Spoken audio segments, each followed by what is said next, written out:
Tony Stark claims that he's not been playing God, he's been playing human. Not gonna lie, this has to be one of the coldest lines in Marvel comic books, but we'll see why Daredevil calls out Iron Man for restoring his sight. That's right. Let's recap issue 3 of the Superior Iron Man comic book run. Let's not waste any more time. Let's go! This issue opens from Daredevil's point of view, and something's not right. Or maybe it is. He opens his eyes and realizes he can see. For the first time in years, Matt Murdock is seeing the world again. And the first face staring back at him, none other than Tony Stark, grinning like he just gifted Matt the world. Tony, ever the egomaniac, tells him he's a very lucky man, because the first face he gets to see is his. While Matt is still piecing together what's going on, Tony casually strolls around, helping himself to any alcohol Daredevil might have lying around. Matt, stunned, walks over to the mirror, staring at his own reflection. It's awkward, surreal,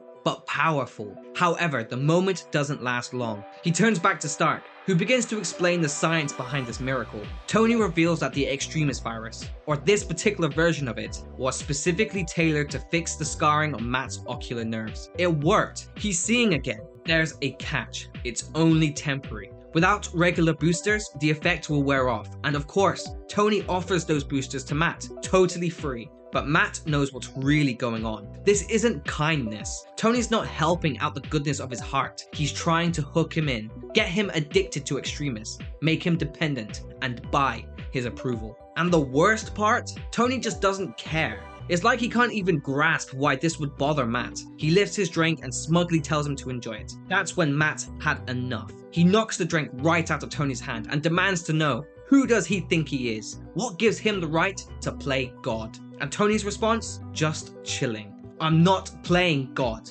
All this time, I've been playing human. And then he just goes off, ranting about how he's been holding himself back for everyone else's comfort. But not anymore. Not Superior Iron Man. Whilst that's happening, we cut to Pepper Potts. She's working with someone inside one of Tony's old Iron Man suits. They're sifting through a huge pile of data, trying to make sense of it all. The mystery man's blown away by the tech advances Tony's made. Pepper reminds him, this is what Tony does. He changed the world, but this version of Tony, he's lost and dangerous. The man tells her they'll need to adapt fast, because the contingency plan they were made for a completely different age. Back to Tony. He gets a call from She-Hulk, but before she can even explain what's going on, Tony's already talking over her, saying she needs to knock some sense into Daredevil. She finally cuts in. Teen Abomination has escaped his holding cell and is actively looking for Iron Man. Tony brushes it off and gets ready to leave,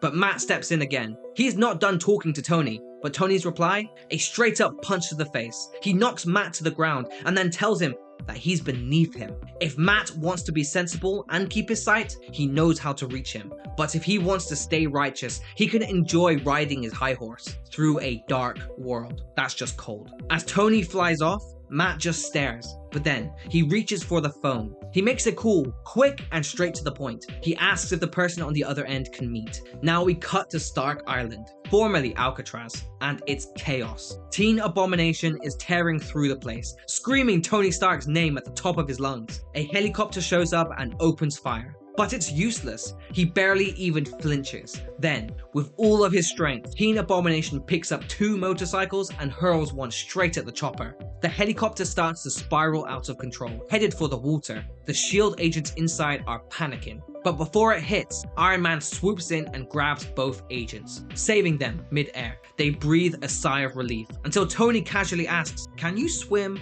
Then drops them both into the water and jets off towards the fight. Tony goes after Teen Abomination hard. He blasts him with repulsors, dodges the second motorcycle and slams the kid straight into the wall, knocking him to the ground. Tony tells him to stay down, but what Teen Abomination says next, it actually makes Tony pause. "You're mean! Superheroes aren't supposed to be mean!" Tony stops. He asks the kid, "How old are you?" Teen Abomination replies, 13. That's right, a 13-year-old kid, superpowered, angry, and alone. Tony, in his usual no-nonsense tone, asks, "After all this destruction, after chucking motorcycles at helicopters, what do you want?" And the kid just says, help. He explains that he tried Extremis and it didn't work. He thought it would fix everything, but it didn't. Tony, clearly annoyed, agrees to help. He'll talk to S.H.I.E.L.D., but for now, the kid's going to help clean up this mess. Tony straight up tells him, I can use you. We wrap things back up with Matt. From his perspective,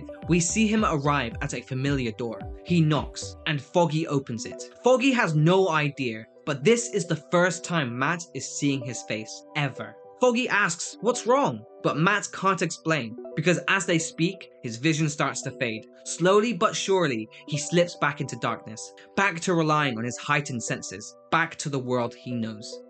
Still craving Iron Man content? Then check out my Iron Man playlist, or check out the rest of my channel where I upload Marvel content every single week. But for the meantime, peace, peace, peace.